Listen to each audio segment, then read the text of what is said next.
आजकल एक चीज प्रकाश में आया है जिसकी चर्चा क्यूबाइब ने भी की थी और पूरी मीडिया ने की है और अभी मीडिया में चल रहा है वो पूरा।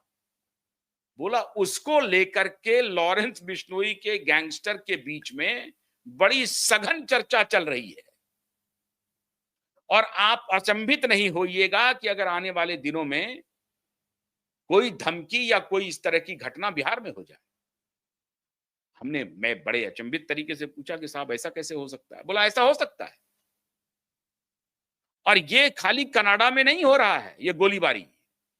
और वो पोस्ट में लिख रहा है कि अगर कहीं कोई अत्याचार अनाचार होगा तो हम उसको छोड़ने वाले नहीं हैं।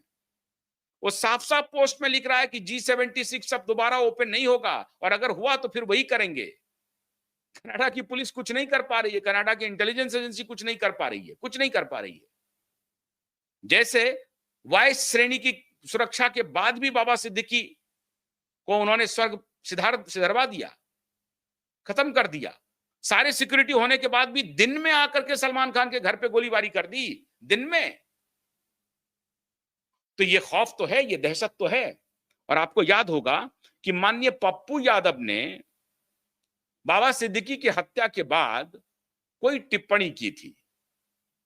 दूसरे दिन पप्पू यादव जी का प्रेस कॉन्फ्रेंस आया और प्रेस में मीडिया वालों ने पूछा कि क्या आपको लॉरेंस बिश्नोई की तरफ से धमकी मिल रही है? उन्होंने कहा कि भैया देखिए लॉरेंस जी का नाम मत लीजिए, हमको उनसे कोई लेना देना नहीं है।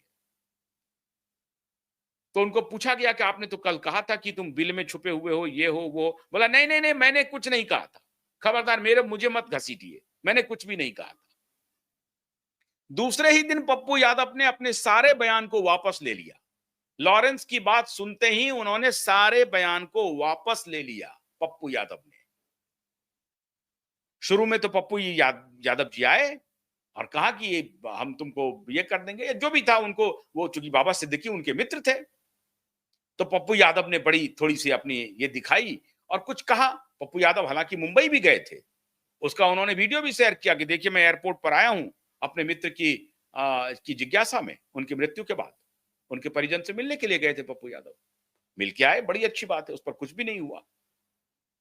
लेकिन जो जो कुछ भी अगर उन्होंने, उनके मुंह से कुछ निकला था लॉरेंस बिश्नोई गैंग को लेकर के, उन्होंने दूसरे दिन प्रेस कॉन्फ्रेंस करके बजाबता डिनाई किया और कहा कि मेरा इस मुद्दे से कोई लेना देना नहीं है भैया, कहां कौन क्या कर रहा है मैं कुछ नहीं जानता हूं।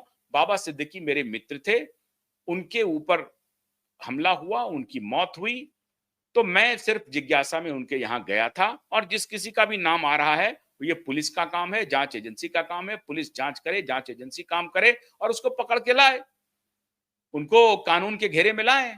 ये काम पुलिस का है, ये काम जांच एजेंसी का है, ये काम पप्पू यादव का नहीं है। पप्पू यादव को मालूम है लॉरेंस बिश्नोई की ताकत को, वो अपने आप को करेक्ट कर लिया। लेकिन अब पप्पू यादव नहीं, कई और लोग निशाने पर हैं जिसको वो कह रहे हैं कि बड़े कुकर्मी हैं और पुराने कुकर्मी हैं, उनका किसी कुकर्म में नाम चल रहा है। ये सब लॉरेंस के निशाने पर हैं। भगवान जाने, लॉरेंस को ये काम नहीं करना चाहिए, कानून को हाथ में नहीं लेना चाहिए, किसी के भी खिलाफ कोई भी काम, इस तरह की घटना नहीं करनी चाहिए, यह गलत है। और उनको, अगर उनको हीमेन ही बनना है तो पुलिस को बताएं, वो अदालत में जाएं, उनके खिलाफ केस करें, मुकदमा करें, इस तरह का काम करना चाहिए, कानून के साथ चलना चाहिए। कानून में देर है, अंधेर नहीं है, कानून का सहारा नहीं छोड़ना चाहिए लॉरेंस को। लेकिन ये सब तो साहब, ये सब तो सुहासितानी है, ये मैं बोल सकता हूं, करेगा कौन, मानेगा कौन? और नहीं मानने के उनके पास बहुत सारे आधार है, वो खुद ही बोल देते हैं कि भाई अत्याचार हो रहा है, अनाचार हो रहा है, कोई सुन नहीं रहा है, कोई निपटा नहीं रहा है, दिशा के केस का रजिस्टर नहीं हो रहा है एफआईआर, तो एफआईआर नहीं रजिस्टर हो रहा है तो इस पर हम क्या बयान देंगे? कोई बयान नहीं दे सकते हैं। इस पर अगर कोई मान लीजिए नाराज हो जाए तो आप भी कुछ नहीं कह सकते हैं, हम भी कुछ नहीं कह सकते हैं। लेकिन फिर भी मैं ये कहता हूं कि नहीं, लॉरेंस को कानून हाथ में नहीं लेना चाहिए, क्योंकि उससे आप एक बनाना रिपब्लिक बना देंगे, टेरराइज करके समाज में आतंक फैला करके। ये काम ठीक नहीं है, ये मैं भी कहता हूं। लेकिन साहब ये सारी बातें मैं तो कह सकता हूँ, मैं तो कह सकता हूँ, मैं उनसे दरख्वास्त भी कर सकता हूँ। लेकिन लॉरेंस मानेगा कि नहीं मानेगा, अब ये तो पुलिस जाने या जांच एजेंसी जाने या अदालत जाने। लॉरेंस जेल में हैं, लेकिन उनके जो साथी हैं वो काम पर हैं और वो काम पर रहेंगे। तब तक रहेंगे जब पुलिस कुछ नहीं करेगी, अगर अदालत नहीं कुछ करेगी, तो वो काम पे रहेंगे।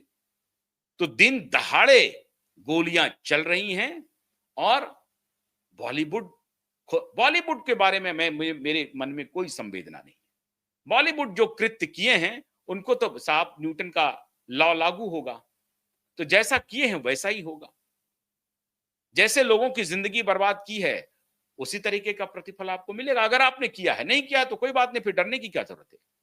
लेकिन अगर किया है तो आपको कौन करेगा, अदालत देगी सजा, देगी पुलिस देगी सजा, की लॉरेंस सजा देगा, किसको मालूम।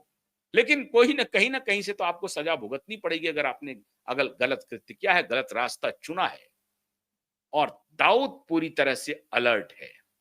दाऊद को मालूम है कि लॉरेंस का गैंग शांत नहीं बैठेगा और इसीलिए भारत सरकार बहुत एक्टिव है।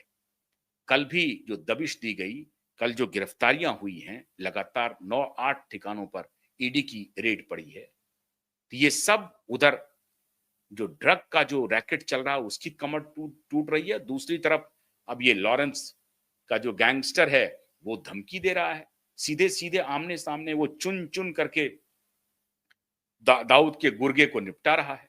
यहां नहीं, पूरी दुनिया में जहां जहां दाऊद के गुर्गे हैं उनको निपटा रहा है, पाकिस्तान तक में निपटा रहा है। अब ये निपटा रहा है नहीं निपटा रहा है, लेकिन जो हमें जानकारी है कि भाई इनके गैंगस्टर जो है निपटा रहे हैं दाऊद के गुर्गे को। तो अभी तो ये दाऊद जाने और लॉरेंस जाने।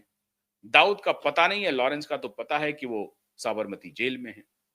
अब वहां से वो कैसे क्या चलाते हैं भगवान जाने, ये तो पुलिस का मामला है और जेलर का मामला है। लेकिन दहशत कनाडा से लेकर के मुंबई होते होते बिहार तक पहुंच गई है मित्रों। इसीलिए मैं कहता हूं, आचरण अच्छा कीजिए, सत्य का अनुसरण कीजिए, अच्छे मार्ग पर चलिए, तो आपको किसी से डरने की जरूरत नहीं है। मार्ग गलत चुनेंगे, आचरण गलत करेंगे, हर कदम पर आपको डराया जाएगा। डराने वाला कौन होगा